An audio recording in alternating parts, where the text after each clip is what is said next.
ನಮಸ್ಕಾರ. ನವಿಲು ಎಂಟರ್ಟೈನ್ಮೆಂಟ್ ಮಾತುಕತೆಗೆ ಸ್ವಾಗತ. ಇವತ್ತಿನ ಮಾತುಕತೆ ಆದಿತ್ಯ ಆಶ್ರಯ ಅವರ ಜೊತೆ.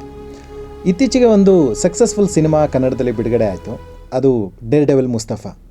KP ಪೂರ್ಣಚಂದ್ರ ತೇಜಸ್ವಿ ಅವರ ಒಂದು ಅಭೂತಪೂರ್ವ ಕಥೆಯನ್ನು ಅದನ್ನು ಅಷ್ಟೇ ಸೊಗಸಾಗಿ ಪರದೆ ಮೇಲೆ ಮೂಡಿಸಿರೋದು ಶಶಾಂಕ್ ಮತ್ತು ಅವರ ತಂಡದವರು. ಡೇರ್ ಡೆವಿಲ್ ಮುಸ್ತಫಾ ಚಿತ್ರದಲ್ಲಿ ಎರಡು ಪಾತ್ರಗಳು ತುಂಬ ಮುಖ್ಯವಾದವು. ಒಂದು ರಾಮಾನುಜ ಅಯ್ಯಂಗಾರಿ, ಹಾಗೆ ಚಿತ್ರದ ನಾಯಕ ರೂಪದಲ್ಲಿರುವಂತಹ ಡೇರ್ ಡೆವಿಲ್ ಮುಸ್ತಫಾ. ಸೊ ಇದು ಎರಡೂ ಪಾತ್ರಗಳಿಗೆ ಜೀವ ತುಂಬಿದವರು. ಅದರಲ್ಲಿ ಡೇರ್ ಡೆವಿಲ್ ಮುಸ್ತಫಾ ಪಾತ್ರಕ್ಕೆ ಶಿಶಿರ್ ಅವರು ನಟನೆ ಮಾಡಿದ್ರೆ, ರಾಮಾನುಜ ಅಯ್ಯಂಗಾರಿ ಪಾತ್ರಕ್ಕೆ ಆದಿತ್ಯ ಅವರು ನಟನೆ ಮಾಡಿದ್ದಾರೆ. ಇಬ್ಬರಿಗೂ ಇದು ಮೊದಲನೇ ಸಿನಿಮಾ ಆದರೂ ಕೂಡ ಯಾವುದೇ ರೂಪದಲ್ಲೂ ಇದು ಮೊದಲನೇ ಸಿನಿಮಾ ಅಥವಾ ನಾನು ಹೊಸದಾಗಿ ನಟಿಸ್ತಾ ಇದ್ದೀನಿ ಅನ್ನೋ ರೀತಿಯಲ್ಲಿ ಕಾಣಿಸದೆ ಪಾತ್ರಕ್ಕೆ ಜೀವ ತುಂಬಿ ನಟಿಸಿದ್ದಾರೆ. ಅದರಿಂದನೇ ಆ ಸಿನಿಮಾ ಜನಮನ ಗೆದ್ದಿದೆ, ಹೆಚ್ಚು ಜನರನ್ನು ತಲುಪಿದೆ. ಸಾವಿರಾರು ಸಿನಿಮಾಗಳ ನಡುವೆ ಇದೊಂದು ವಿಶೇಷವಾದ ಸಿನಿಮಾ ಅನ್ನೋ ರೀತಿಯಲ್ಲಿ ಬಂದು ನಿಂತಿದೆ. ಸೊ ಇವತ್ತು ರಾಮಾನುಜ ಅಯ್ಯಂಗಾರಿ ಪಾತ್ರಕ್ಕೆ ಜೀವ ತುಂಬಿರುವಂತಹ ಆದಿತ್ಯ ಅವರು ನಮ್ಮ ಜೊತೆ ಇದ್ದಾರೆ. ಬನ್ನಿ ಅವ್ರ ಜೊತೆ ಮಾತಾಡೋಣ, ಅವರ ನಟನೆಯ ಅನುಭವಗಳನ್ನು ಮತ್ತು ಅನಿಸಿಕೆಗಳನ್ನು ತಿಳ್ಕೊಳ್ಳೋಣ. ನಮಸ್ಕಾರ ಆದಿತ್ಯ, ಕಾರ್ಯಕ್ರಮಕ್ಕೆ ಸ್ವಾಗತ. ನಮಸ್ತೆ ಸರ್. ಮೊದಲನೇದಾಗಿ ಹೇಗೆ ಈ ಚಿತ್ರರಂಗದ ಪಯಣ ಶುರುವಾಯಿತು ನಿಮಗೆ? ಇದು ಪಯಣ ಶುರು ಆಗಿದ್ದು ಅಂತಂದರೆ ಬಹುಶಃ ಬಾಲ್ಯದಲ್ಲಿನೇ ಅಂತ ಅನ್ಸುತ್ತೆ ಸರ್. ನಾನು ಹುಟ್ಟು ಬೆಳೆದಿದ್ದಲ್ಲ ಶಿವಮೊಗ್ಗದಲ್ಲಿ. PUC ತನಕ ಓದಿದ್ದಲ್ಲ ಶಿವಮೊಗ್ಗ. ಪ್ರಾಪರ್ ಶಿವಮೊಗ್ಗ. ನನ್ನ ತಂದೆಗೆ ಈಗ ರಿಟೈರ್ಡ್ ಆಗಿದ್ದಾರೆ, LICಯಲ್ಲಿದ್ದರು. ನನ್ನ ತಾಯಿ ಕನ್ನಡ ಶಿಕ್ಷಕಿ. ನಮ್ಮದು ಯಾವ ಹಿನ್ನೆಲೆನೂ ಇರಲಿಲ್ಲ, ಅಂದರೆ ಸಿನಿಮಾ ರಂಗದಲ್ಲಿ ಒಬ್ಬರು ಯಾರೂ ಇರಲಿಲ್ಲ. ಬಟ್ ನಮಗೆ ಶಿವಮೊಗ್ಗದಲ್ಲಿ ಸ್ವಲ್ಪ ಈ ಫಿಲ್ಮಿನ ಒಂದು ಕಲ್ಚರು ತುಂಬ ಚೆನ್ನಾಗಿದೆ. ಅಂದರೆ ಒಳ್ಳೆ ಚಿತ್ರಗಳನ್ನೆಲ್ಲ ಎಲ್ಲ ಮನೆ ಮಂದಿ ಎಲ್ಲ ಹೋಗೋ ಥರ ಆಗುತ್ತೆ. ನಮ್ಮನೇಲಿ ಎಷ್ಟೋ ಸಲ ಅವ್ರು ಹೋಗಿಲ್ಲ ಅಂತಂದ್ರೆ ಯಾವುದೋ ಒಳ್ಳೆ ಚಿತ್ರ ಇದೆ ಅಂತಂದರೆ ಯಾರೋ ನೆಂಟರ ಜೊತೆ ಮಾಡಿ ಕಳಿಸೋರು. ಆಗ ಶಿವಮೊಗ್ಗದಲ್ಲಿ ಬಹುಶಃ ನಾನೇ ಅನ್ಸುತ್ತೆ ಸರ್, ಅಂದರೆ ಮೊದಲಿಗರ ಪೈಕಿ ಸಣ್ಣ ಹುಡುಗರಲ್ಲಿ ಟಿವಿಗೆ ಹೋದವರು. ನನಗೆ ಟಿವಿಯಲ್ಲಿ ಹಾಡ್ತಾ SP ಬಾಲಸುಬ್ರಹ್ಮಣ್ಯಂ ಅವರು ಸುಮಾರು ಉಳಿಸ್ಕೊಂಡ್ರು. ನಂದು ಹಾಡ್ಕಿಂತ ಏನಾಗ್ತಿತ್ತು, ಈ ಆಂಗಿಕ ಚೇಷ್ಟೆಗಳು ಜಾಸ್ತಿ ಆಗ್ತಾಯಿತ್ತು. ಬಿಂಕದ ಸಿಂಗಾರಿ ಅನ್ನೋದು ಅಥವಾ ಹಣೆ ಬರಹ ಅಂತ ಹಿಂಗೇನನ್ನೋದು, ಅಂದರೆ ಆ ಹಾಡಲ್ಲಿ ಏನೇನು ಸಾಲಿದೆಯೋ ಅದನ್ನು ನಾನು ತುಂಬ ಆಂಗಿಕವಾಗಿ ಹಾಡ್ತಾ ಇದ್ದೆ. ಅದು ಎಷ್ಟನೇ ವಯಸ್ಸಲ್ಲಿ? ಇದು 7ನೇ ಕ್ಲಾಸಲ್ಲಿ. 7ನೇ ಕ್ಲಾಸ್ ಅಂದರೆ ಟಿವಿಯಲ್ಲಿ ಬಂದ ಕಾರ್ಯಕ್ರಮ ಎದೆ ತುಂಬಿ 7ನೇ ಕ್ಲಾಸಲ್ಲಿ. ಅವರು SP ಸರ್ರು ಒಂದು ಮಾತು ಹೇಳಿದ್ರು, ನೋಡಪ್ಪ ಇದು ಶಾಸ್ತ್ರೀಯವಾದ ಕಾರ್ಯಕ್ರಮ, ಇದು ಇಲ್ಲಿ ಆ ಥರದಕ್ಕೆಲ್ಲ ಅವಕಾಶ ಇಲ್ಲ. ನೀನು ನನಗನ್ಸುತ್ತೆ ನೀನು ಭಾರಿ ಒಳ್ಳೆ ನಟ ಆಗ್ತೀಯಾ ಅಂತ, ನೀನು ಅದನ್ನು ತಗೋ, ಆದರೆ ಮರಿಬೇಡ, ನೀನು ನಿನ್ನ ಸಿನಿಮಾದಲ್ಲೂ ನನಗೊಂದು ಹಾಡೋಕ್ಕೆ ಅವಕಾಶ ಕೊಡು ಸರ್, ನೀವೇ ಎಲ್ಲ ಹಾಡ್ಬಿಡಿ ಅಂತೆಲ್ಲ ಅವ್ರಿಗೆ ಹೇಳಿದ್ದೆ. ಆಗ ಬಹುಶಃ ಅನ್ಸುತ್ತೆ, ಅಂದರೆ ನನ್ನ ಗುರುಗಳು ಸಹ ಅವರಿಗೆಲ್ಲರೂ ಹೇಳೋರು, ರೀ ನಿಮ್ಮ ಹುಡುಗ ಯಾವ ಹಾಡಿಗೆ ಬಂದ್ರೂ ಹಾಡ್ಕಿಂತ ಈ ಚೇಷ್ಟೆಗಳು ಜಾಸ್ತಿ ಮಾಡ್ತಾನೆ, ಅವನಿಗೇನು ಸರಿ ಹೇಳ್ಕೊಡ್ತಿದ್ದೀರೋ ಇಲ್ಲೋ ಹಾಡೋದು ಅಂತ. ನನಗೆ ಹಾಡಿಂದ ಅಷ್ಟು ತುಂಬ ಮಜಾ ಸಿಗ್ತಾ ಇರಲಿಲ್ಲ. ಈ ಥರ ಹಿಂಗೇನೇನೋ ಮಾಡೋದ್ರಿಂದ ಮಜಾ ಸಿಗ್ತಾ ಇತ್ತು, ಈಗ ಆರ್ಕೆಸ್ಟ್ರಾ ಇದ್ರಲ್ಲೆಲ್ಲ. ಆಮೇಲೆ 10th ಆಯಿತು. ಸ್ವಲ್ಪ ಈ ಶಿವಮೊಗ್ಗದಲ್ಲಿ ಹೆಸರು ಚಾಲ್ತಿಯಲ್ಲಿತ್ತು ನಂದು, ಅಂದರೆ ಒಬ್ಬ ಪ್ರತಿಭಾವಂತ ಇದ್ದಾನೆ, ಒಳ್ಳೆ ಹುಡುಗ ಇದ್ದಾನೆ, ಈ ಥರ ಎಲ್ಲ. PUC ತನಕ ಅಲ್ಲೇ ಮಾಡಿದೆ, ಕಾಮರ್ಸ್ ಮಾಡಿದೆ. ನಂತರ ನಮ್ಮ ಮನೇಲಿ ಸುಳ್ಳು ಹೇಳ್ಕೊಂಡು ಚಾರ್ಟೆಡ್ ಅಕೌಂಟೆಂಟ್ ಆಗಬೇಕು, ಅದಕ್ಕೆ ಬೆಂಗಳೂರಲ್ಲಿ ಭಾರಿ ಸ್ಕೋಪ್ ಇದೆಯಂತೆ, ಒಳ್ಳೊಳ್ಳೆ ಕೋಚಿಂಗ್ ಸೆಂಟ್ರ್ ಇದೆಯಂತೆ, ಈ ಥರ ಎಲ್ಲ ಹೇಳಿ ಬೆಂಗಳೂರಿಗೆ ಬಂದಿದ್ದಾಯಿತು. ಮಲ್ಲೇಶ್ವರಂ MES ಕಾಲೇಜಲ್ಲಿ BCom ತೊಗೊಂಡೆ. ಅದು ಬೆಂಗಳೂರಿಗೆ ಬರಬೇಕು ಅಂತ ನಾನು ಆ್ಯಾವ್ರೇಜ್ ಸ್ಟೂಡೆಂಟ್ ಇದ್ದೆ, ಅಂದರೆ ನಾನು ಓದಲ್ಲ ಅಂತಿರಲಿಲ್ಲ, ಅಗತ್ಯ ಇದ್ದರೆ ಮಾತ್ರ ಓದ್ತಿದ್ದೆ. ಸೊ ಬೆಂಗಳೂರಿಗೆ ಬಂದು ಕೇಳಿದಾಗ ಇವರು ಒಂದು 90-95% ಬಂದ್ರೇ ಇವ್ರು ಯಾರೋ ಆವ್ರೇಜ್ ಹುಡುಗರು ಅನ್ನೋ ಥರ ಒಂದು 3-4 ಕಾಲೇಜವ್ರು ಹೇಳ್ಬಿಟ್ರು. ನಾವು 75-70 ತಗೊಂಡು ಹೆಂಗೋ ತಳ್ತಾ ಇದ್ದವರು, ಹೆಂಗಪ್ಪ 90-95 ತೆಗೆಯೋದು ಅಂತ ಎರ್ರ ಬಿರ್ರಿ ಓದಿ ಸೆಕೆಂಡ್ PUCಯಲ್ಲಿ ತುಂಬ ಒಳ್ಳೆ ಮಾರ್ಕ್ಸ್ ತೆಗೆದು ನಮ್ಮ MES ಕಾಲೇಜಲ್ಲಿ ಸೀಟ್ ತಗೊಂಡೆ. ನಾನೇ ಅತಿ ದಡ್ಡ ಅಲ್ಲಿ, 92% ತೆಗೆದವನು ಇದ್ದಿದ್ರಲ್ಲಿ ನಾನೇ ದಡ್ಡ. 2012 ಅಲ್ಲಿಂದ ಒಂದು ಈ ಹಠ ಇತ್ತಲ್ಲ ಸರ್, ಅಂದರೆ ಏನೋ ಮಾಡಬೇಕು ಅಂತ. ಅಂದರೆ ಏನೋ ಗೊತ್ತಿಲ್ಲ, ನನಗೆ ಒಂದು ಕ್ಲಾರಿಟಿ ಇತ್ತು, ಅಂದರೆ ಯಾವ ಫಿಲ್ಮಿ ಬ್ಯಾಕ್ಗ್ರೌಂಡ್ ನಂದು ಇಲ್ಲದೆ ಇರೋದ್ರಿಂದ ಅಟ್ಲೀಸ್ಟ್ ಒಂದು ಫೌಂಡೇಶನ್ ತುಂಬ ಚೆನ್ನಾಗಿ ಹಾಕೊಂಡ್ರೆ ಯಾರೋ ಅದನ್ನು, ಅಂದರೆ ಆ ಟ್ಯಾಲೆಂಟನ್ನು ಗುರುತಿಸೋರು ಇದ್ದೇ ಇರ್ತಾರಲ್ಲ, ಆವಾಗಲೇ ಬಹುಶಃ. ಹಾಗಾಗಿ ನಾನು ಒಂದು ಕ್ಲಾರಿಟಿ ಏನಿತ್ತು ಅಂದರೆ, ನಾನು ತುಂಬ ಇದರ ಗ್ರಾಮರ್ ತಿಳ್ಕೊಂಡ್ರೆ, ಇದ್ರ ವ್ಯಾಕರಣ, ಒಂದು ನಟನೆ ಅಂದರೆ ಅದಕ್ಕೊಂದು ವ್ಯಾಕರಣ ಇರುತ್ತಲ್ಲ, ಇದನ್ನು ತಿಳ್ಕೊಂಡ್ರೆ ಯಾರೋ ನನ್ನನ್ನು ಕರ್ಕೊಂಡು ಹೋಗ್ಬೋದು, ಯಾರೋ ಒಂದು ಪಾತ್ರ ಕೊಡ್ಬೋದು ಅಂತ ನಾನು ಯಾವ ನಿರ್ದೇಶಕರು ಮನೆಗೆ ಹೋಗೋದಾಗ್ಲಿ ಈ ಥರ ಏನೂ ಮಾಡಲಿಲ್ಲ. ಒಂದು ಕಡೆ ಹೋದೆ, ಅವರು ತುಂಬ ಅವಮಾನ ರೀತಿಯಲ್ಲಿ ಕಳಿಸ್ಬಿಟ್ರು. ನಾನು ಆ್ಯಕ್ಚುಲಿ ಅವರಿಗೆ ಪಾತ್ರ ಕೇಳೋಕ್ಕೂ ಹೋಗಿರಲಿಲ್ಲ, ನಮ್ಮ ಇಂಡಸ್ಟ್ರಿಯ ಒಂದು ದೊಡ್ಡ ವ್ಯಕ್ತಿಗೆ. ಬಟ್ ಅವರು ಅಂದರೆ ನಾನು ಗೈಡ್ ಮಾಡ್ತಾರನೋ ಅಂತ ಹೋಗಿದ್ದೆ. ಅಂದರೆ ಎಲ್ಲಿ ಸೇರಿಕೊಂಡ್ರೆ ಆ್ಯಕ್ಟಿಂಗ್ ಹೇಳ್ಕೊಡ್ತಾರೆ, ಅಟ್ಲೀಸ್ಟ್ ದಾರಿ ತೋರಿಸೋರೇ ಇರಲ್ಲ. ಬಟ್ ಯಾರೋ ಇನ್ನೊಬ್ಬರು ಲಕ್ಷ್ಮೀಕಾಂತ್ ಅನ್ನೋರು ಒಂದು ಕಡೆ ಸಿಕ್ಕಿ, ಒಂದು ವಿಜಯನಗರ ಬಿಂಬ ಅಂತ ಇದೆ, ಅಲ್ಲಿ ದೊಡ್ಡವರಿಗೆ ಅಂತ ಡಿಪ್ಲೊಮೊ ಕ್ಲಾಸ್ ಎಲ್ಲ ಮಾಡ್ತಾರೆ, ನೀನು ಅಲ್ಲಿ ನಟನೆಯನ್ನು ನೀನು ಅಭ್ಯಾಸ ಮಾಡ್ಬೋದು ಅಂತಂದರು. ನಾನು ಅಲ್ಲಿ ಹೋಗಿದ್ದೆ. ನನಗೆ ಗೊತ್ತಿದ್ದು ಸ್ವಲ್ಪ ಈ ಹಾಡು ಗೀಡು ಅಲ್ಲ, ಅವ್ರು ಹೇಳಿದ್ದೆ ತುಂಬ ಖುಷಿ ಆಗ್ಬಿಟ್ರು ನನಗೆ. ರಂಗಭೂಮಿ ಈ ಥರ ನಾಟಕಗಳೆಲ್ಲ ಶಿವಮೊಗ್ಗದಲ್ಲಿದ್ದಾಗ ವರ್ಷಕ್ಕೆ 1-2 ಹಿಂಗೆ ಮಾಡ್ತಾಯಿದ್ದೆ. ಇಲ್ಲಿ ಹೇಗಾಯಿತು ಅಂದರೆ ನನ್ನ ಕಾಲೇಜು ಪೂರ್ತಿ ಹಾಬಿ ಆಗೋಗ್ಬಿಡ್ತು. ನಾಟಕ ಮೇನ್ ಸ್ಟ್ರೀಮ್ ಆಯಿತು. ಅಂದರೆ ಬೆಳಗ್ಗೆ ನಾನು ಎದ್ದರೆ ನನ್ನ ಹಾಸ್ಟೆಲಲ್ಲಿ ಒಂದು ಹಾಲು ಏನು ತಿಂಡಿ ಮಾಡಿರ್ತಾರೋ ತಿಂದ್ಬಿಟ್ಟು 1-2 ಪೀರಿಯಡ್ ಅಟೆಂಡ್ ಮಾಡಬೇಕಲ್ಲ, ಮಿನಿಮಮ್ ಅಟೆಂಡೆನ್ಸು. 9:15, 9:30 ತನಕ ಕಾಲೇಜಲ್ಲಿ ಇರ್ತಿದ್ದೆ. ಒಂದು 8ರಿಂದ 1-2 ಕ್ಲಾಸು. ಅಲ್ಲಿಂದ ಓಡೋಗ್ಬಿಟ್ರೆ ಕಾಂಪೌಂಡ್ ಹಾರಿ ನಾನು ನೆಕ್ಸ್ಟು ನಮ್ಮ ವಿಜಯನಗರ ಬಿಂಬಗೆ ಹೋಗ್ತಾ ಇದ್ದಿದ್ದು. ಅಲ್ಲವರಿಗೆಲ್ಲ ಹಿಂಸೆ ಇಡೋದು, ನನಗೆ ಹೇಳ್ಕೊಡಿ. ಅವರು ಇವ್ನಿಗೆ ಏನು ಹೇಳ್ಕೊಡೋದು, ದಿನ ಅದೇ ಹೇಳ್ಕೊಡೋದು. ಅಂದರೆ ನಮಗೆ ಅವತ್ತೇನು ಅಂದರೆ ಸಾಧ್ಯ ಆದಷ್ಟು ಕಲಿಬೇಕು ಅನ್ನೋ ಹುಚ್ಚು. ನನಗೆ ಇನ್ನೇನೂ ಇರಲಿಲ್ಲ. ಅಂದರೆ ನಾನಲ್ಲಿ ಒಂದು ಗಡುವು ಹಾಕೊಂಡ್ಬಿಟ್ಟಿದ್ದೆ. ನಾನು ಇಲ್ಲಿಂದ 7 ವರ್ಷ, 2012ಕ್ಕೆ ಬಂದಿದ್ದೀನಿ, ಇಲ್ಲಿಂದ ನಾನು 7 ವರ್ಷ. ಅದು ಎಂಥ ದೊಡ್ಡ ನಿರ್ದೇಶಕರಾದರೂ ಬರಲಿ ಅಥವಾ ಇನ್ಯಾರಾದರೂ ಬರಲಿ, ಬರಲ್ಲ ಅನ್ನೋದು ಗೊತ್ತು, ಹಂಗೂ ಬಂದು ನಂಗೆ ಅವಕಾಶ ಕೊಟ್ಟರು ನಾನು ಹೋಗಬಾರ್ದು ಅಂತ. ಎಲ್ಲಿ ನಾನು ಮುಂಚೆನೇ ಹೋಗಿ ಯಾವುದೋ ಒಂದು ಹೆಸರು ಹಿಂಗೇನಾದರೂ ಹಿಂಗೇನೋ ಬೆಳೆದು ಬಿಟ್ರೆ ಎಲ್ಲೋ ಕಲಿಕೆಯ ಇದು ಕಮ್ಮಿ ಆಗ್ಬಿಟ್ರೆ ಅನ್ನೋ ಒಂಥರ ಇದಿತ್ತು, ನನಗೆ ಅಳುಕಿತ್ತು.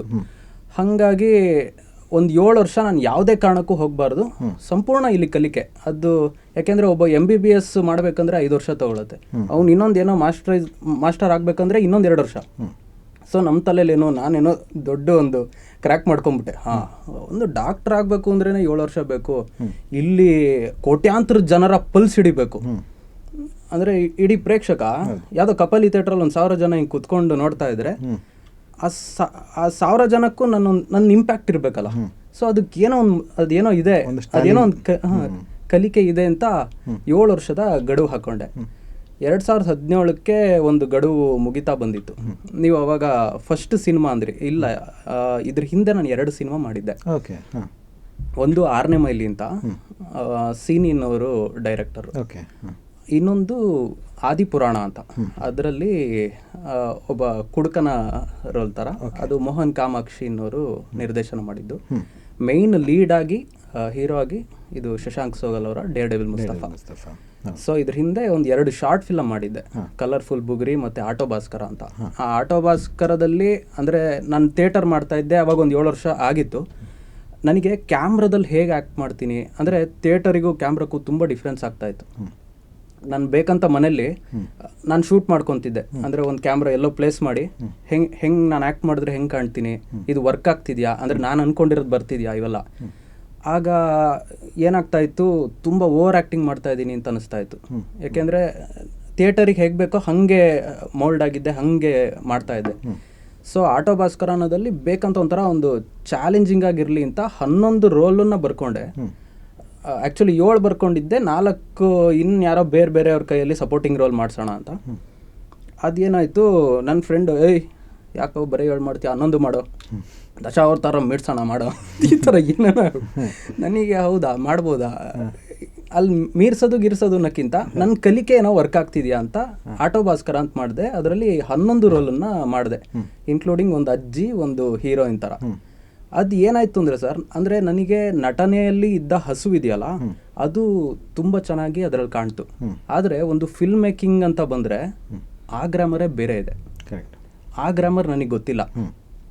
ಆದರೆ ನನ್ನ ಸ್ನೇಹಿತರಿದ್ರಲ್ಲ, ಸುತ್ತಮುತ್ತ ಇದ್ದ ಸ್ನೇಹಿತರೆಲ್ಲರೂ ಯಾರೋ ಪಾಪ ಕ್ಯಾಮ್ರಾ ಹಿಡಿಯೋದು, ಇವನು ಏನೋ ಮಾಡ್ತಾ ಇದ್ದಾನೆ, ಕ್ಯಾಮ್ರಾ ಹಿಡಿಯೋಣ, ಇವನು ಏನೋ ಹೇಳ್ತಾ ಇದ್ದಾನೆ ಅಂತ ನನ್ನ ರಂಗಭೂಮಿಯಲ್ಲಿ ನನಗೆ ಮೇಕಪ್ ಮಾಡಿದವರೆಲ್ಲ, ನಾನು ಈ ಥರದೊಂದು ಗೆಟಪ್ ತರ್ತೀನಿ ಕಣ ನಿನಗೆ, ಈ ಕ್ಯಾರೆಕ್ಟರ್ ಹಿಂಗೆ ಮಾಡೋಣ, ಈ ಥರ. ಆ ಥರ ಅದೊಂದು ಆಟೋ ಭಾಸ್ಕರ ಒಂದು ಟ್ರೈ ಆಯಿತು. ಹಾಗಾಗಿ ಆಟೋ ಭಾಸ್ಕರ ಮುಗಿಸಿ ಒಂದು 2 ವರ್ಷದ ಆಗಿತ್ತನೋ, ಶಶಾಂಕ್ ಅವರು ಒಂದು ಪೋಸ್ಟ್ ಹಾಕಿದ್ರು, ಚಿಗುರು ಮೀಸೆಯ ಹುಡುಗರು ಬೇಕಾಗಿದ್ದಾರೆ ಅಂತ. ನನಗೆ 26 ವರ್ಷ ಆಗ್ಬಿಟ್ಟಿದೆ. ಇವ್ರು ಚಿಗುರು ಮೀಸೆ ಅಂತಂದರೆ 16-17 ವರ್ಷದ್ದು ಇದು. ನಾನು ಏನು ಕಳಿಸ್ಲಿಲ್ಲ, ಪಾಪ ರಾಂಗ್ ಕಾಸ್ಟ್ ಆಗಿಬಿಟ್ರೆ ಏನು ಕಳಿಸ್ಲಿಲ್ಲ. ಇನ್ನೂ ಹಾಕ್ತಾನೆ ಇದ್ರು, 5 ದಿನ 6 ದಿನ ಅದೇ ಪೋಸ್ಟು. ಅಂದರೆ ಏನೋ ನೀಡಿದ್ಯಾನೋ ಅಂತ ನನ್ನ ಫ್ರೆಂಡ್ಸಿಗೆಲ್ಲ ರೆಫರ್ ಮಾಡಿದ್ದೆ. ನನ್ನ ಫ್ರೆಂಡ್ ನನಗೆ ಯಾರೋ ಅದನ್ನು ಕಳಿಸ್ದ, ಗುರು ನೀನು ಹಾಕು ಅಂದ. 26 ವರ್ಷ ಆಗಿದೆ ಗುರು, ಅವ್ರಿಗೆ 16 ವರ್ಷ 17 ವರ್ಷದ ಬೇಕು, ಅದು PUC ಹುಡುಗನ ರೋಲ್ ಅದು, ನಾನು ಏನು ಹಾಕ್ಲಿ ಅಂತ. ಹಾಕ್ ಗುರು ನೀನು. ನಾನು ಏನಕ್ಕೋ ಹಿಂಗೆ ಮೇಲ್ ಹಾಕಿದೆ, ಪ್ರೀತಿಯ ಶಶಾಂಕ್ ಅವರೇ, ನಾನು ಖಂಡಿತವಾಗ್ಲೂ ಚಿಗುರು ಮೀಸೆಯ ಹುಡುಗನಲ್ಲ, ನಂದು 26 ವರ್ಷ ಆಗಿದೆ, ಆದರೆ ನನಗೆ ಚಿಗುರು ಮೀಸೆಯ ಹುಡುಗನಿಗೆ ಬೇಕಾಗಿರುವ ಗುಣಗಳು ಮತ್ತು ಆ ರೀತಿಯ ವಯಸ್ಸಿನ ಪಾತ್ರ ಮಾಡೋ ಒಂದು ನ್ಯಾಕ್ ಗೊತ್ತಿದೆ ಅನ್ನೋ ಥರ ಒಂದು ದೊಡ್ಡ ಮೇಲ್ ಬರೆದ್ಬಿಟ್ಟು ಅವರಿಗೆ ನನ್ನ ಫೋಟೋಸ್ ಎಲ್ಲ ಹಾಕಿದೆ. ಇಮ್ಮಿಡಿಯೇಟ್ 2 ನಿಮಿಷ ಆಗಿಲ್ಲ, ಟಕ್ಕಂತ ಮೆಸೇಜ್ ಬಂತು, ಗುರುವೇ ಎಲ್ಲಿ ಭೇಟಿ ಆಗೋಣ, ನಿಮಗೆ ಕಾಯ್ತಿದ್ದೆ ಅಂತ. ಅವ್ರು ಏನಂದರೆ, ಮಾರನೇ ದಿನ ಭೇಟಿ ಆಗ್ತೀನಿ, ನನ್ನ ಹಾಸ್ಟೆಲ್ ಡೇಸಿನ ಒಂದು ಫೋಟೋ ಇಟ್ಕೊಂಡು, 18 ವರ್ಷದ್ದು ಫೋಟೋ ಇಟ್ಕೊಂಡು, ನನ್ನ ಕಲ್ಪನೆಯ ರಾಮಾನುಜ ಈ ಥರ ಇರ್ತಾನೆ ಅಂತ ಇಡೀ ಕರ್ನಾಟಕ ಹುಡುಕಿದ್ದಾರೆ. ಸೊ ಅದು ಕೊನೆಗೆ ನಾನು ಹೇಳಿದೆ, ನನ್ನ ಫೋಟೋ ಇಟ್ಕೊಂಡು ನನಗೆ ಕರೆದು. ಬಟ್ ಏನು ಅಂದರೆ ಸರ್, ನಾನು ಅವಾಗ ಒಂದು 72 kg ಇದ್ದೆ ಸರ್. ಅಂದರೆ ನಾನು ಯಾರು ನಂಗೆ ಅವಕಾಶ ಕೊಡಲ್ಲನೋ ಅಂತ ಒಂಥರ ತಲೆಯಲ್ಲಿ ತುಂಬ್ಕೊಂಬಿಟ್ಟಿತ್ತು. ಹಾಗಾಗಿ ನಾನು ಇನ್ನೊಂದು ಕಥೆನ ಬರೆಯೋ ಥರ ನಮ್ಮ ಸ್ನೇಹಿತರಿಗೆ ಇದೆಲ್ಲ ಹೇಳಿ ನಂದೇ ಏನೋ ಒಂದು ತಂಡ ಥರ ಇದು ಮಾಡ್ತಾಯಿದ್ದೆ. ಯಾವಾಗ ಶಶಾಂಕ್ ಅವರು ಈ ಕಥೆನ ಹೇಳಿದ್ರು, ತುಂಬ ಎಕ್ಸೈಟೆಡ್ ಆಗಿ ಪೂರ್ತಿ ಅದಕ್ಕೆ. ಸೊ ಬೇಸಿಕಲಿ ಶಶಾಂಕ್ ರೆಫರೆನ್ಸ್ ಆಗಿ ಇಟ್ಕೊಂಡಿದ್ದು ನಿಮ್ಮದೇ ಫೋಟೋ. ಅವ್ರಿಗೆ ನಿಮ್ಮ ಫೋಟೋ ಎಲ್ಲಿ ಮೋಸ್ಟ್ಲಿ ಬಿಂಬದಲ್ಲೋ ಅಥವಾ ಎಲ್ಲೋ ಸಿಕ್ಕಿದೆ ಅಂತ. ನನ್ನ ಹಾಸ್ಟೆಲ್ ಡೇಸಿನ ಒಂದು ಫೋಟೋ ಫೇಸ್ಬುಕ್ಕಲ್ಲಿ ಹುಡುಕಿದ್ದಾರೆ. ಅವರು ಫಿಲಮ್ ಫೆಸ್ಟಿವಲಲ್ಲಿ ನಾನು ಯಾವುದೋ ಕ್ಯೂ ಅಲ್ಲಿ ನಿಲ್ತಾ ನೋಡಿದ್ರಂತೆ. ಈ ಹುಡುಗ ನನಗೆ ರಾಮಾನುಜ ಆಗ್ತಾನೆ ಅಂತ ಅವ್ರ ತಲೆಗಿದೆ. ಅವ್ರೇನು ಮಾಡಿದ್ದಾರೆ, ನನ್ನ ಪ್ರೊಫೈಲೆಲ್ಲ ಹುಡುಕಿ ನಂದು ಆ ಹಳೆ ಫೋಟೋ ಇಟ್ಕೊಂಡು, ಓಕೆ ನನ್ನ ರಾಮಾನುಜನ ರೆಫರೆನ್ಸ್ ಫೋಟೋ ಇದು, ನನ್ನ ರಾಮಾನುಜ ಹಿಂಗಿರ್ತಾನೆ, ಇವ್ ಥರದವ್ರು ಯಾರಾದರೂ ಸಿಗ್ತಾರ ಎಲ್ಲ ಅದು ನನಗೂ ಕೇಳಿದ್ದಾರೆ. ಗುರು ನೆಕ್ಸ್ಟ್ ಡೇ ಭೇಟಿ ಆದವಲ್ಲ, ಗುರು ನೀನು ಏಜ್ ಸ್ವಲ್ಪ ಕಾಣ್ತೀಯಾ, ನಿನ್ ತರನೇ ಇರೋರು ನಿಂಗೆ ಯಾರ ಗೊತ್ತಾ ಅಂತ. ಸೊ ಆಮೇಲೆ ಅವರಿಗೆ ಹೇಳಿದೆ, ಅಂದ್ರೆ ನೋಡಿ ನಾನು ವರ್ಕ್ ಮಾಡೋದಾದ್ರೆ ಮಾಡ್ತೀನಿ, ಖಂಡಿತ ವರ್ಕ್ ಆಗತ್ತಿದು. ನೀವು ಸುತ್ತಮುತ್ತ, ಯಾಕೆಂದ್ರೆ ಸರ್ ದೊಡ್ಡ ಚಾಲೆಂಜ್ ಇದ್ದಿದ್ದು, ಆ ಕ್ಲಾಸ್ ರೂಮ್ ಸುತ್ತಮುತ್ತ ಕೂರ್ತಾರಲ್ಲ ಅವರೆಲ್ಲ 16-17 ವರ್ಷದ ಹುಡುಗರು. ಸೊ ನಾನು ಮ್ಯಾಚ್ ಆಗ್ಬೇಕಲ್ಲ, ನಾನೊಂದು 10 ವರ್ಷ ಹಿಂದೆ ಹೋಗೋದಲ್ದೆ ನಮಗೆ ಗೊತ್ತಿಲ್ದಿರೋ ಒಂದು ಇನೋಸೆನ್ಸ್ ಇರುತ್ತೆ. ಈ 17-16 ವರ್ಷದಲ್ಲಿ ನಮಗೆ ಅದೊಂದು ಮುಗ್ಧತೆ ಇರುತ್ತೆ, ನಮಗೇನು ತುಂಬ ಯೋಚನೆ ಮಾಡಿರಲ್ಲ.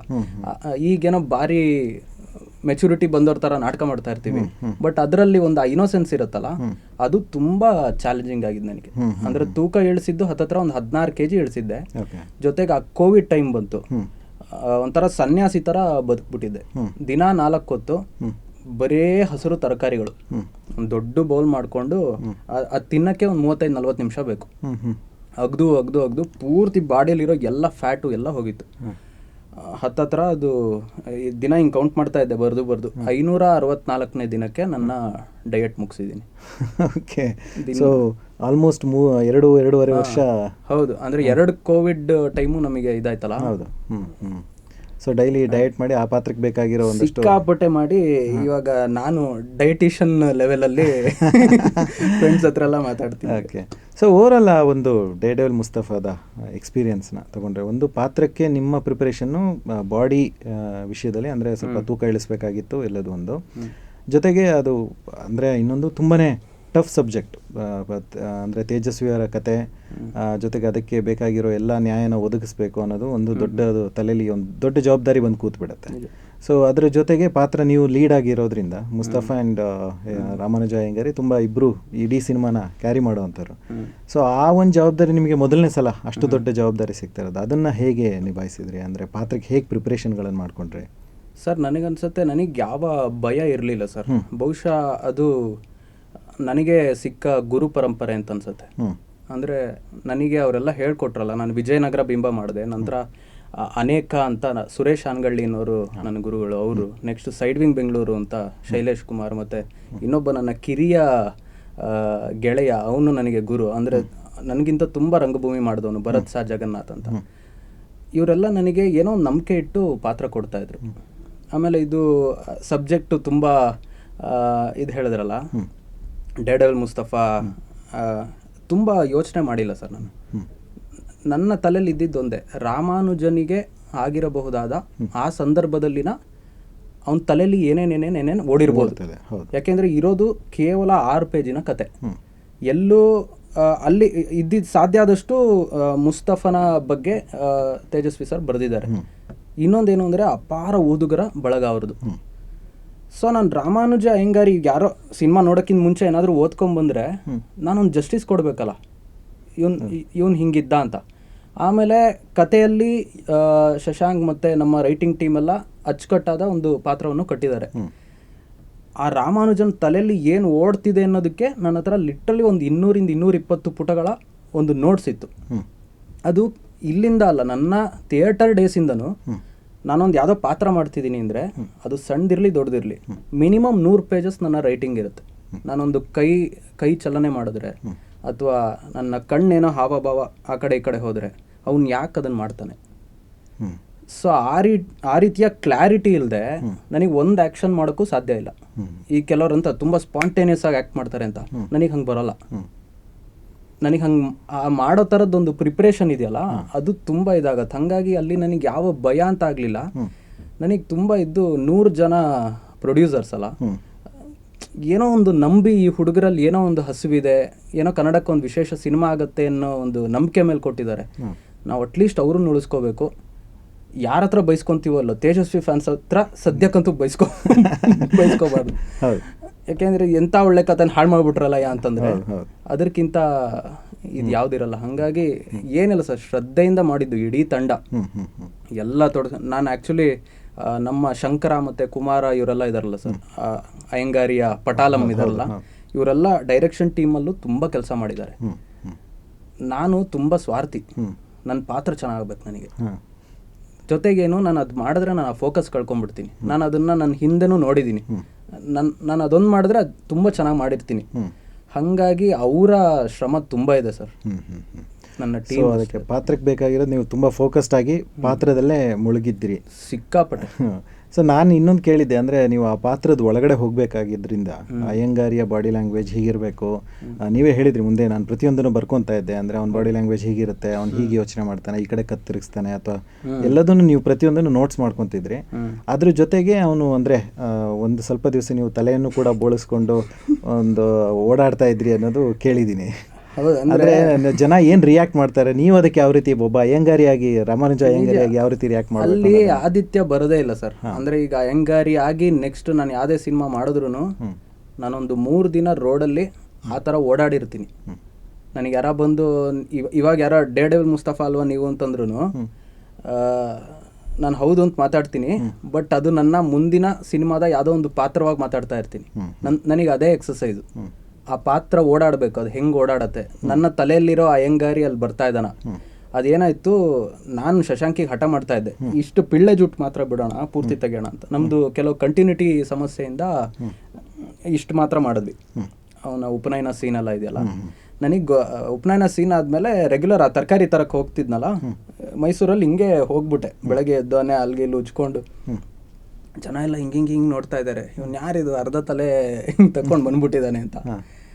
ಆಮೇಲೆ ರಿಯಲೈಸೇಷನ್, ಅವಾಗೇನು ಯಾರು ಗುರ್ತಿಡಿಯಲ್ಲ, ಅವ್ರಿಗೆ ಸಿನಿಮಾ ಅನ್ನೋದೇ ಗೊತ್ತಿರಲ್ಲ, ಏನೋ ವಿಶೇಷವಾಗಿ ನೋಡ್ತಾರೆ. ನನಗೂ ಅದರಿಂದ ಏನೋ ಒಂದು ಸಿಗ್ತಾ ಇರುತ್ತೆ. ಸೊ ಅದು ನಿಮಗೆ ಹೆಲ್ಪ್ ಆಯಿತು, ಅಂದರೆ ಪಾತ್ರದ ಒಳಗಡೆ ತುಂಬ ಹೆಲ್ಪ್ ಆಗುತ್ತೆ ಸರ್ ಅವೆಲ್ಲ. ಸೊ ಮತ್ತು ನಿಮಗೆ ತುಂಬ ನಾವು ರೀಸೆಂಟಾಗಿ ಮಾತಾಡುವಾಗಲೂ ನೀವು ಹೇಳ್ತಾ ಇದ್ರಿ, ತುಂಬ ಟಫ್ ಅನಿಸಿದ್ದು ನನಗೆ ಕ್ಲೈಮ್ಯಾಕ್ಸ್, ಪ್ರೀ ಕ್ಲೈಮ್ಯಾಕ್ಸ್ ಟೈಮಿನ ಆ್ಯಕ್ಟಿಂಗು ತುಂಬ ಕಷ್ಟ ಆಗ್ತಾ ಹೋಯಿತು. ಯಾಕಂದರೆ ಅದರಲ್ಲಿ ಅವನು ಏನೂ ಮಾತಾಡದೆ ಅವನ ಬದಲಾವಣೆಗಳನ್ನು ತೋರಿಸ್ಬೇಕು.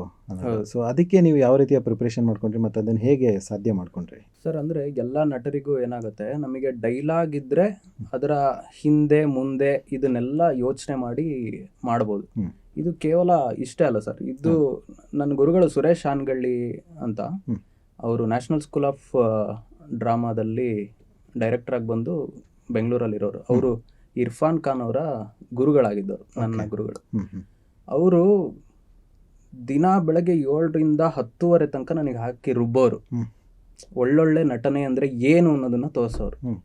ಎಷ್ಟು ಮಾಡಿದ್ರೆ ಒಳ್ಳೆ ನಟನೆ, ಎಷ್ಟು ಜಾಸ್ತಿ ಆದರೆ ಅದು ಜಾಸ್ತಿ ಆಗುತ್ತೆ. ಹಾಂ, ನನಗೆ ಅವಾಗಿದ್ದಿದ್ದು ಅಂದರೆ ಇಡೀ ನಮ್ಮ ನಟನೆ ಇಷ್ಟರಲ್ಲಿರುತ್ತೆ. ನಾವು ಎಷ್ಟು ಯೂಸ್ ಮಾಡ್ಕೊತೀವಿ, ಎಷ್ಟು ಎಫೆಕ್ಟಿವ್ ಆಗಿ ಅದನ್ನು, ಎಲ್ಲ ಬಾಣ ಇರುತ್ತಲ್ಲ ಸರ್, ಅರ್ಜುನ್ ಹತ್ರನೂ ಎಲ್ಲ ಬಾಣ ಇರುತ್ತೆ. ಯಾವ ಟೈಮಲ್ಲಿ ಯಾವ ಬಾಣ ವರ್ಕ್ ಆಗತ್ತೆ ಅನ್ನೋದು ಗೊತ್ತಾಗಬೇಕಲ್ಲ. ಅದು ಇದು ಈ ಹಿಂದಿನ ಸಂಪೂರ್ಣ ಕಲಿಕೆ. ಸೊ ಇಲ್ಲಿ ನೀವು ಹೇಳ್ದಂಗೆ ಲಾಸ್ಟ್ 10 ನಿಮಿಷದ ಆ್ಯಕ್ಟ್ ಇದೆಯಲ್ಲ, ಅವನ ತಲೆಯಲ್ಲಿ ಏನು ಓಡ್ತಿದೆ ಅನ್ನೋದು, ಅದು ನಾನೇ ಬರ್ಕೊಂಡಂತ ಇದು. ಇಲ್ಲಿ ಇವನಿಗೆ ಅಕ್ಕ ನೆನಪಾಗ್ತಾ ಇದ್ದಾಳೆ, ಅಕ್ಕ ಯಾವಾಗಲೂ ಇವನಿಗೆ ತಂಬಿಟ್ಟು ಉಂಡೆನೋ ಕೋಡ್ಬಳೆನೋ ಕೊಟ್ಟಿದ್ದು ಇವನಿಗೆ ನೆನಪಾಗ್ತಿದೆ. ಇಲ್ಲಿ ಮುಸ್ತಫನ್ ಬಗ್ಗೆ ಇದ್ದ ಹಳೆ ಜಿದ್ದು ನೆನಪಾಗ್ತಾ ಇದೆ. ಈ ಲೇಯರ್ಗಳಿಲ್ಲ ಅಂತಂದ್ರೆ ಅಲ್ಲಿ ಫ್ಲಾಟ್ ಕಾಣೋದು. ಅಂದ್ರೆ ಅವ್ನು ಕೇವಲ ಬ್ಯಾಟಿಂಗ್ ಆಡ್ತಿಲ್ಲ, ಅಲ್ಲಿ ಅವನ ತಲೆಯಲ್ಲಿ 1000 ಯೋಚನೆ ಓಡ್ತಿದೆ. ಅದು ವಿಜುವಲ್ ಆಗು ಕಾಣಬೇಕಲ್ಲ. ಅದು ದೊಡ್ಡ ಕ್ರೆಡಿಟ್ ಅಂದ್ರೆ ನಮ್ಮ ಎಡಿಟಿಂಗ್ ಟೀಮ್ ಇಂದು. ಅಷ್ಟು ಓಡಿದ್ರು ಅದೊಂದು ಪ್ಯಾಟರ್ನ್ ಅಲ್ಲಿ ಒಂದು ಜೋಡಿಸಿದ್ರಲ್ಲ, ಅದೊಂದು ವಿಶೇಷವಾದ ಫೀಲ್ ಬರುತ್ತೆ ನನಗೆ ನೋಡಿದಾಗ. ಓಕೆ, ಅಂದ್ರೆ ನಾನು ಬರ್ಕೊಂಡಿದ್ದಲ್ಲ ಈ ತರ ಬಂದಿದೆಯಲ್ಲ ಅನ್ನೋದು ಸಕ್ಕತ್ತಿದೆ. Overall the devil team ಜೊತೆ ಒಂದು ಕೆಲಸ ಸುಮಾರು ವರ್ಷಗಳವರೆಗೆ, 3 ವರ್ಷದ ಅನುಭವ, ಸ್ನೇಹ. ಸೊ ಆ ಒಂದು ಎಕ್ಸ್ಪೀರಿಯನ್ಸ್ ಅನ್ನ ಹೇಳೋದಾದ್ರೆ, ಅದೇ ನಾನು ನಿಮಗೆ ಆಗ್ಲೇ ಹೇಳ್ದಂಗೆ, ಯಾರೋ ನಮ್ಮ ಈ ಗುರುಗಳ ಆಶೀರ್ವಾದ ಸರ್. ನಾನು ತುಂಬ ದೇವರನ್ನ ನಂಬೋದು ಇದೆಲ್ಲ ಜಾಸ್ತಿ. ಅಂದರೆ ನನಗೆ ಈ ಬೆಳಗ್ಗೆ ಪೂಜೆ ಮಾಡಿದೆ, ಜಪ ಮಾಡಿದೆ, ನನಗೆ ದಿನನೇ ಶುರುವಾಗಲ್ಲ. ನಾನು ಕೇಳ್ಕೊಳ್ತಿದ್ದು ಅಷ್ಟೇ, ಅಂದರೆ ನನ್ನ ನಟನೆಯನ್ನು ಚೆನ್ನಾಗಿ ತೋರಿಸಬಲ್ಲ, ಅಂದರೆ ಅದನ್ನು ನನಗೆ ಚೆನ್ನಾಗಿ ದುಡಿಸ್ಕೊಳ್ಬಲ್ಲ ಒಂದೊಳ್ಳೆ ನಿರ್ದೇಶಕರು ಗುರುಸ್ಥಾನದಲ್ಲಿ ಬರಲಪ್ಪ ಅಂತಲೇ ನಾನು ದಿನ ಕೇಳ್ಕೊಳ್ಳೋದು.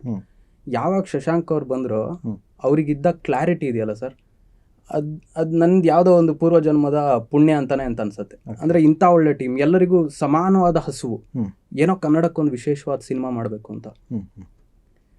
ಹಾಗಾಗಿ ನನಗೆ ಅನಿಸುತ್ತೆ ಈ ಟೀಮ್ ಸಿಕ್ಕಿದ್ದೇ ತುಂಬ ಒಂದು ಒಳ್ಳೆಯ ನನ್ನ ಲೈಫ್ ಟರ್ನಿಂಗ್ ಪಾಯಿಂಟ್ ಅಂತ ಸರ್. ಈಗ ಎಲ್ಲರೂ ಇವಾಗ ರೋಡಲ್ಲಿ ಹೋಗ್ತಾನೆ, ಎಷ್ಟೋ ಜನಕ್ಕೆ ನನ್ನ ಹೆಸರು ಆದಿತ್ಯ ಅನ್ನೋದು ಗೊತ್ತಿರಲ್ಲ. ರಾಮಾನುಜ ಅಂತಾರೆ, ಅಯ್ಯಂಗಾರಿ ಅಂತಾರೆ, ಶಾಸ್ತ್ರಿ ಅಂತಂತಾರೆ. ಹಾಗಾಗಿ ನನಗೇನು ಅನ್ಸುತ್ತೆ, ಇದು ತುಂಬ ಲಕ್ಕಿ ಫೆಲೋ ಅಂತ ಅನ್ಸುತ್ತೆ. ಓಕೆ, ಸೊ ಆಫ್ಟರ್ ರಿಲೀಸ್ ಅಂದರೆ ಸಿನಿಮಾ ರಿಲೀಸ್ ಆದಮೇಲೂ ನಿಮಗೆ ಯಾವ ರೀತಿಯ ಅನುಭವಗಳಾಯಿತು? ಅಂದರೆ ಬೇರೆ ಬೇರೆ ಥಿಯೇಟರ್ ವಿಸಿಟ್ ಮಾಡ್ತಾ ಇದ್ರಿ, ಕಾರ್ಯಕ್ರಮಗಳಲ್ಲಿದ್ರಿ. ನಾವು ಆ್ಯಕ್ಚುಲಿ ಒಂದು ಅಂದರೆ ಜನ ಎಲ್ಲ ಮಾತಾಡ್ತಿದ್ರಲ್ಲ ಸರ್, ಜನ ಜೊತೆ ನಮ್ಮ ಸಿನಿಮಾ ಇದರಲ್ಲೂ ಮಾತಾಡ್ತಿದ್ರು. ಅಂದರೆ ಸಿನಿಮಾಕ್ಕೆ ಯಾರು ಜನ ಬರ್ತಾ ಇಲ್ಲ. ನಮಗೆ ಅದೊಂದು ಭಯ ಇತ್ತು, ಅದನ್ನ ಸುಳ್ಳು ಮಾಡಬೇಕು ಅನ್ನೋದು ಭಾರಿ ಇತ್ತು. ಓಕೆ, ನಾವೊಂದು ಡೀಸೆಂಟ್ ಆಗಿರೋ ಸಿನಿಮಾ ಮಾಡಿದೀವಿ, ಇದ್ದಿದ್ರಲ್ಲಿ ಚೆನ್ನಾಗಿದೆ ಅಂತ ನಮಗೆ ಅನ್ನಿಸ್ತಾ ಇದೆ. ನಮಗೆ ತೇಜಸ್ವಿ ಫ್ಯಾನ್ಸು ಇವರೆಲ್ಲ ಸದ್ಯಕ್ಕೆ ಜೊತೆಗಿದ್ದಾರೆ. Okay, ನುಗ್ಗೋಣ sir. 50 ದಿನದ ತನಕ ನಾವು ಬೆಳಗ್ಗೆ 11 ಗಂಟೆಗೆ ಬಿಟ್ಟರೆ ರಾತ್ರಿ 10 ಗಂಟೆಗೆ ಹೋಗ್ತಾ ಇದ್ವಿ ಮನೆಗೆ. ಎಲ್ಲ 3 ಜನ ಆ್ಯಕ್ಟರ್ಗಳು ಒಂದೊಂದು ಥಿಯೇಟರ್ ವಿಸಿಟ್ ಮಾಡೋದು. ನಮಗಿದ್ದ ಏಕೈಕ ಮಾರ್ಗ ಸರ್, ಅಂದರೆ ಬಂದಿದ್ದು ಪ್ರೇಕ್ಷಕರಿಗೆ ಕೈ ಮುಗಿದ್ಬಿಟ್ಟು ಕೃತಜ್ಞರಾಗಿರೋದು. ಅಂದರೆ ಯಾರೂ ಬರ್ತಿಲ್ಲ ಅನ್ನೋ ಸಂದರ್ಭದಲ್ಲಿ ಅವ್ರು ಯಾವುದೋ ಒಂದು ಹೊಸ ತಂಡನ ನಂಬಿ ನಮ್ಮ ಟ್ರೈಲರನ್ನ ಅಥವಾ ನಾವು ಬಿಟ್ಟ ಒಂದು ಪ್ರಮೋಷನಲ್ ವಿಡಿಯೋಗಳನ್ನು ನೋಡಿ ಈ ತಂಡಕ್ಕೆ ಏನೋ ಒಂದು ಪ್ರೋತ್ಸಾಹ ಕೊಟ್ಟು ನೋಡೋಣ ಅನ್ನೋ ಒಂದು ಥಾಟ್ ಬಂತಲ್ಲ, ಅದಕ್ಕೊಂದು ಥ್ಯಾಂಕ್ ಮಾಡೋಕ್ಕೆ ಅಂತ ಇಡೀ 50 ದಿನ ಥಿಯೇಟ್ರ್ ಸುತ್ತಿದ್ದೀವಿ ಸರ್. ಗುಡ್. ಬಹುಶಃ ಅದು ನನಗೆ ಅನ್ಸುತ್ತೆ. ಅಂದರೆ ಜನಕ್ಕೂ ಒಂದು ಖುಷಿ ಆಯಿತು. ಓ, ನಾವು ತೆರೆ ಮೇಲೆ ನೋಡಿದ ಮುಸ್ತಫಾ, ತೆರೆ ಮೇಲೆ ನೋಡಿದ್ದು ಶಂಕರ, ಕುಮಾರ, ರಮಾಮಣಿ, ಇವರೆಲ್ಲ ನಮ್ಮ ಮುಂದೆ ಬಂದ್ರಲ್ಲ ಅಂತ. ಎಲ್ಲ ಲಾಸ್ಟ್ ಸೀನ್ ಆದ್ಮೇಲೆ ನಾವು ಹೋದ್ರೆ ತುಂಬಾ ಖುಷಿಯಿಂದ ಆತ್ಮೀಯವಾಗಿ ಆ ಕಣ್ಗಳಲ್ಲಿ ಗೊತ್ತಾಗ್ಬಿಡ್ತಿತ್ತು. ಸೊ ಬಹುಶಃ ನನಗೆ ಅನ್ಸುತ್ತೆ 50 ದಿನ ಹೋಗಿರೋದಕ್ಕೆ ಅಥವಾ ತುಂಬಾ ಜನ ಮೆಚ್ಚಿ ಮಾತಾಡಿದಕ್ಕೆ ಅದು ಕಾರಣ. ಅಂದ್ರೆ ಒಂದು ಹೊಸ ಪ್ರಯೋಗ ನಮಗೆ ಥಿಯೇಟರ್ ಮಾಡಿದವ್ರಿಗೆ ನಮಗಿರುತ್ತೆ. ಲಾಸ್ಟ್ ನಾವು ಕಟನ್ ಕಾಲಲ್ಲಿ ಎಲ್ಲ ಆದ್ಮೇಲೆ ಜನ ಸಿಗ್ತಾರೆ. ಆದ್ರೆ ಇದ್ರಲ್ಲೂ ನಾವು ಅದೇನೋ ಮಾಡಿದ್ವಲ್ಲ, ನನಗೆ ಪರ್ಸನಲಿ ಅದು ತುಂಬಾ ಖುಷಿ ಆಯ್ತು. ಅಂದ್ರೆ ಅವ್ರ ಕಣ್ಣಲ್ಲಿ ಅಥವಾ ಅವ್ರು ಹೇಳೋದ್ರಲ್ಲಿ ಎಷ್ಟೋ ಜನ ಹಿರಿಯರು ಯಾರ ಇದ್ರೆ ಅವ್ರಿಗೆ ಕೇಳ್ತಿದ್ದೆ, ನಿಮಗೆ ಇಷ್ಟ ಆಯ್ತಾ? ಯಾಕೆಂದ್ರೆ ಸರ್ ವೀಲ್ ಚೇರಲ್ಲೆಲ್ಲ ಬಂದಿದ್ದಾರೆ ನಾವು ಈ ಸಿನಿಮಾ ನೋಡಬೇಕು ಅಂತ. ಹಂಗಿದ್ದಾಗ ನಾವು ಎಷ್ಟು ಕೃತಜ್ಞರಾಗಿ ಅವ್ರಿಗಿದ್ರು ಸಾಲಲ್ಲ ಸರ್. ಒಂದು ಒಳ್ಳೆ ಅವಕಾಶ ಸಿಕ್ತು ನನಗೆ. ಖಂಡಿತ. ಸೊ ಒಟ್ಟಾರೆಯಾಗಿ ನಿಮ್ಮ ಒಂದು 3 ವರ್ಷಗಳ ಏನೋ ಎಫರ್ಟ್, ಅದ್ರ ಜೊತೆಗೆ ಇಂಥ ಒಂದು ಒಳ್ಳೆ ಸಿನಿಮಾನ ಕನ್ನಡ ಜನತೆ ಕೊಡಬೇಕು ಅನ್ನೋ ನಿಮ್ಮೆಲ್ಲ ಪ್ರಯತ್ನದಿಂದ, ಒಂದು ಇಡೀ ತಂಡ, ಡೇರ್ಡೆವಿಲ್ ಮುಸ್ತಫಾ ತಂಡದ ಪ್ರಯತ್ನದಿಂದ ಇದೆಲ್ಲ ಸಾಧ್ಯ ಆಗಿದ್ದು. ತುಂಬ ಒಳ್ಳೆಯ ಸಿನಿಮಾ, ಸುಮಾರು ವರ್ಷಗಳ ಕಾಲ ನೆನಪಲ್ಲಿ ಉಳಿಯುವಂಥ ಸಿನಿಮಾನ ನೀವು ಹಾಗೂ ನಿಮ್ಮ ತಂಡದವರೆಲ್ಲ ಸೇರಿಕೊಟ್ಟಿದ್ದೀರಾ. ಅದಕ್ಕೆ ನಾವು ಕಂಗ್ರ್ಯಾಚುಲೇಷನ್ಸ್ ಹೇಳ್ತೀವಿ. Thank you sir. ಮುಂದಿನ ಗುರಿಗಳು ಏನಿದೆ ಆದಿತ್ಯ, ಯಾವ ರೀತಿ ಸಾಗ್ತಾ ಇದೆ? ಸರ್ ಮುಂದಿನ ಗುರಿ ಅಂದರೆ ಇದೆ ಸರ್, ಆ್ಯಕ್ಟಿಂಗ್ ಬಿಟ್ಟು ನನಗೇನು ಬರೋಲ್ಲ. ಜೊತೆಗೆ ಏನು ಅಂದರೆ ಈಗ ನಂದು ಇನ್ನೊಂದು ಸ್ಕ್ರಿಪ್ಟ್ ಅಂದರೆ ಇನ್ನೊಂದು ಬೇರೆ ತಂಡದ ಜೊತೆ ಶೂಟಿಂಗು ಇನ್ನೇನು ಶುರು ಆಗ್ತಾ ಇದೆ. ಅದರಲ್ಲೂ ಲೀಡ್ ಆ್ಯಕ್ಟರ್ ಆಗೇ ಇದ್ದೀನಿ. ಇನ್ನು ಸುಮಾರು ಸ್ಕ್ರಿಪ್ಟ್ಗಳು ಬಂದು ಹೇಳ್ತಾ ಇದ್ದಾರೆ, ತುಂಬ ಒಳ್ಳೊಳ್ಳೆ ಟೀಮ್ಗಳು ಬಂದು ಹೇಳ್ತಾ ಇದ್ದಾರೆ. ಕೇಳ್ತಾ ಇದ್ದೀನಿ, ಯಾಕೆಂದರೆ ಏನೋ ಒಂದು ನಂಬಿಕೆ ಉಳಿಸ್ಕೊಂಡಿದ್ದೀನಲ್ಲ ಸರ್ ಪ್ರೇಕ್ಷಕರಿಂದ. ಓಕೆ, ಈ ಹುಡುಗ ಏನೋ ಮಾಡ್ತಾನೆ ಅಂತ. ಹಾಗಾಗಿ ಬೇಗ ಏನೋ ಇದೊಂದು ನನಗೆ ಫೇಮ್ ಸಿಕ್ಬಿಟ್ಟಿದೆ, ನಾನು ಏನೇನೋ ಒಪ್ಕೊಂಡ್ಬಿಡೋಣ, ಸಾಧ್ಯ ಆದಷ್ಟು ಬ್ಯುಸಿ ಆಗ್ಬಿಡೋಣ, ಅದಕ್ಕಿಂತ ತುಂಬ ಕ್ವಾಲಿಟಿ ಇರೋ ಸಿನಿಮಾನ ಒಪ್ಕೊಳ್ಳೋಣ. ಅಂದರೆ ಆ ಪಾತ್ರಕ್ಕೆ ನಾನು 100% ಕೊಡ್ಬೋದು ಆಗೋ ಥರ ಇದ್ದರೆ ಮಾತ್ರ ಒಪ್ಕೊಳ್ಳೋಣ ಅಂತ. ಖಂಡಿತ ತುಂಬ ಒಳ್ಳೆ ಪಾತ್ರಗಳನ್ನೇ ಹುಡುಕಿ ಮಾಡ್ತಾ ಇದ್ದಾರೆ. ಸೊ ನಿಮ್ಮ ಮುಂದಿನ ಎಲ್ಲ ಪ್ರಾಜೆಕ್ಟ್ಗಳಿಗೂ ಒಳ್ಳೆಯದಾಗಲಿ. ಸೊ ಒಳ್ಳೊಳ್ಳೆ ಪಾತ್ರಗಳನ್ನು ಇನ್ನು ಮುಂದೆ ಮಾಡಿ ಹೆಚ್ಚು ಜನರ ಪ್ರೀತಿಯನ್ನು ಗಳಿಸಿ ಅಂತ ನಾವು ಹಾರೈಸ್ತೀವಿ. Thank you. ಇಷ್ಟೊತ್ತು ನಮ್ಮ ಜೊತೆ ಇದ್ದಿದ್ದು ರಾಮಾನುಜ ಅಯ್ಯಂಗಾರಿ, ಪಾತ್ರದ ಆದಿತ್ಯ ಅವರು. ಸೊ ಅವರೀಗ ಮುಂದಿನ ಸಿನಿಮಾಗಳು, ಮುಂದಿನ ಪ್ರಾಜೆಕ್ಟ್ಗಳ ಬಗ್ಗೆ ಆದಷ್ಟು ತಯಾರಿಗಳನ್ನು ನಡೆಸ್ತಾ ಇದ್ದಾರೆ. ಹಾಗೆ ರಾಮಾನುಜ ಅಯ್ಯಂಗಾರಿ ಪಾತ್ರದಲ್ಲಿ ಅದಕ್ಕೆ ಜೀವ ತುಂಬಿ ಅದಕ್ಕೊಂದು ನ್ಯಾಯ ಒದಗಿಸಿದ್ದಾರೆ, ಜನರ ಪ್ರೀತಿಯನ್ನು ಗಳಿಸಿದ್ದಾರೆ. ಇಷ್ಟೊತ್ತು ನಾವು ಅವರ ಮಾತುಗಳನ್ನು ಕೇಳಿದ್ವಿ. ಸೊ ಆದಿತ್ಯ, ಇಲ್ಲಿವರೆಗೂ ಬಂದು ನಿಮ್ಮ ಅನಿಸಿಕೆ ಮತ್ತು ಅನುಭವಗಳನ್ನು ಹಂಚಿಕೊಂಡಿದ್ದಕ್ಕೆ ನಮ್ಮ ನವಿಲು ಎಂಟರ್ಟೈನ್ಮೆಂಟ್ ಕಡೆಯಿಂದ ತಮಗೆ ಧನ್ಯವಾದಗಳನ್ನು ತಿಳಿಸ್ತೇವೆ. Thank you sir. ಸುಮಾರು ನಾನು 2003ರಿಂದ ಟ್ರಾವೆಲ್ ಮಾಡ್ಕೊಂಡು ಬಂದಂಗಾಯಿತು. ಹಳೆ ನೆನಪುಗಳೆಲ್ಲ. ಹೌದು. ಮತ್ತು ಕನ್ನಡ ಜನತೆಗೂ ಆದಿತ್ಯನ ನಮಸ್ಕಾರ. ಇನ್ನು ಒಳ್ಳೊಳ್ಳೆ ಪಾತ್ರಗಳ ಮೂಲಕ ನಿಮ್ಮನ್ನು ಖಂಡಿತವಾಗ್ಲೂ ಮನರಂಜಿಸ್ತೀನಿ. ಎಲ್ಲರೂ ಸೇರಿ ಒಳ್ಳೆಯ ಆರೋಗ್ಯಯುತ ಸಮಾಜವನ್ನು ಕಟ್ಟೋಣ. ಅದಕ್ಕೆ ಕಲಾವಿದನಾಗಿ ನಾನು ಹೇಗೆ ಸಹಕರಿಸ್ತೀನೋ, ಪ್ರೇಕ್ಷಕರಾಗಿ ದಿನನಿತ್ಯ ಅವ್ರ ತನದಲ್ಲಿ ಏನಾದರೂ ಮಾಡಿದ್ರೆ ಇದು ಒಳ್ಳೆಯ ಭಾರತ ನಮ್ಮ ಕಡೆಯಿಂದ ಕಟ್ಟೋ ಥರ ನಾವೇನಾದರೂ ಸಣ್ಣ ಸಹಾಯ ಮಾಡ್ಬೋದು ಸರ್. ಖಂಡಿತ. ತುಂಬ ಒಳ್ಳೆಯ ಮಾತುಗಳು. ಇಲ್ಲಿವರೆಗೂ ಬಂದಿದ್ದಕ್ಕೆ ತಮಗೆ ಧನ್ಯವಾದಗಳು. Thank you sir. Thank you.